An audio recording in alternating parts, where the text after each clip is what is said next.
I really don't know what mood I want to set, but I'm really comfortable. I'm really relaxed. I think I'm gonna go with that vibe. Alright, sip of tea, episode 11. Let us go. Yeah, bounce it steady now. Ready, ready, ready now. If they're ready, then we're ready now.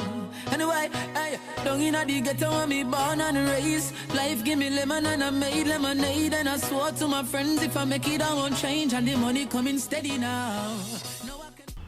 Welcome one and all back to Sip of Tea with your girl Lady T. Before I jump into the meat and bones of this sip and tea, I wanted to just take some time to big you all up. Yes, pat yourselves on the back. I was honestly so overwhelmed by all the backing and support for episode X. It honestly made recording and releasing the episode so worth it, especially considering the mental battle I had with myself to put it out. I really wanted what I was saying to resonate with you, but the whole month of May, I was going through a lot. Work had me stressed, burnt out, and exhausted. And on top of that, I felt as though my life was a complete mess and that I had zero control. During that month of May, I contemplated my dreams. I questioned the life I was living, my purpose, my worth, and I even questioned my existence. Everything was just off. I was failing in easy ways that I could have been winning. I felt trapped, and I felt alone. But despite the month of May and all those misguided feelings and torn emotions, your girl was still determined to fulfilling her mission. I was so dedicated to making episode 10 great. I remember waking up after getting somewhat of a good night's rest, and I was ready to record. I woke up, I had gotten this new mic, my first ever mic, pulled it out for the first time, lit up my candles, said my prayers, and I sat down ready to record. But little did I know, there was still one more test that was coming for me. Right as I prepared to do what I said I was gonna do, it all fell apart. That straw that broke the camel's back. Let's just say that every little thing that was bothering that past month, it all came out in one emotion. And before I knew it, I was 10 tours deep in the eye water, feeling broken and overwhelmed. Pretty much, I ended up getting into this heated argument with my dad to the point where I had no filter. And that usually doesn't happen, but it did. Long story short, I left my house, I walked, and I reflected. Yeah, my dad had upset me. But he didn't deserve for me to displace all of my emotions and feelings onto him. I've been crying for weeks prior, not knowing why. All I knew was that my energy was off, I wasn't balanced, and most importantly, I was not talking about it. I was just keeping everything internalized, and then I blew. I was so focused on wanting to help others overcome and wanting to be a light for everyone listening that I couldn't let the world see me down. That was what I thought. In actuality, what I needed to do was find a release, an outlet, take my own advice, unpack my burden backpack, trust my processes in life, heal and grow. I'd gotten to a point where my feelings that month, my emotions, my mental health, everything overcame me. But I'm so thankful for everyone in my life that didn't allow me to dim my light or lessen my light.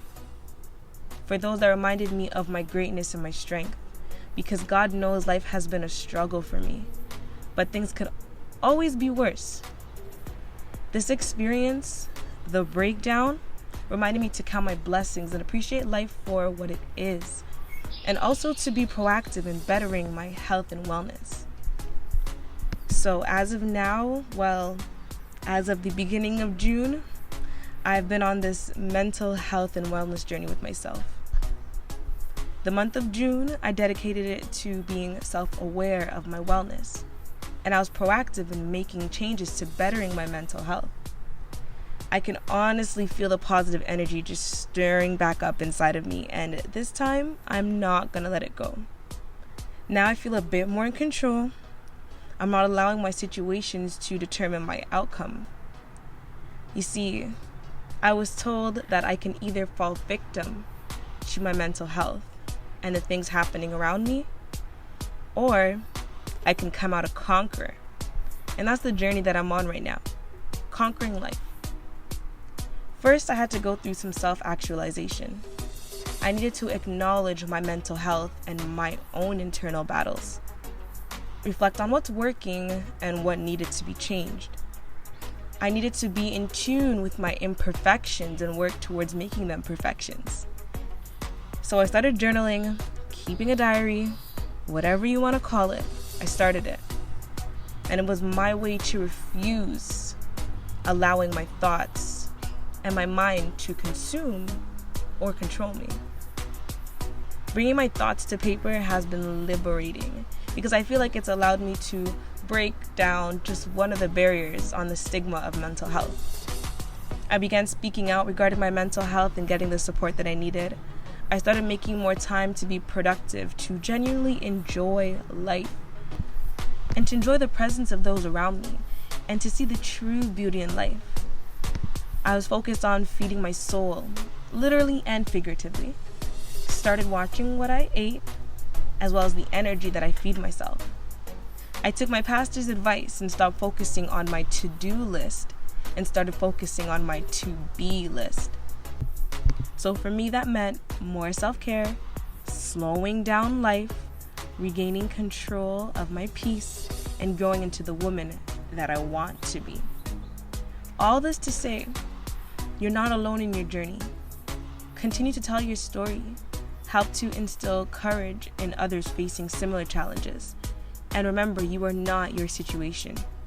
You can break free and regain control. That's all for this sip of tea. Thanks for tuning in. Stay blessed, stay healthy, happy, positive, driven, and dedicated to achieving your dreams. For more on achieving growth in your life and staying on your path to self-development and finding yourself, head over to Instagram, Twitter, or even Facebook and search #SipOfTea, and you'll find me there. This was your girl, Lady T, and she's signing off until the next time. But life is the most expensive thing, I tell you. Life, everything is cheap once you can buy. But life is the most expensive thing, I tell you. Life, but everything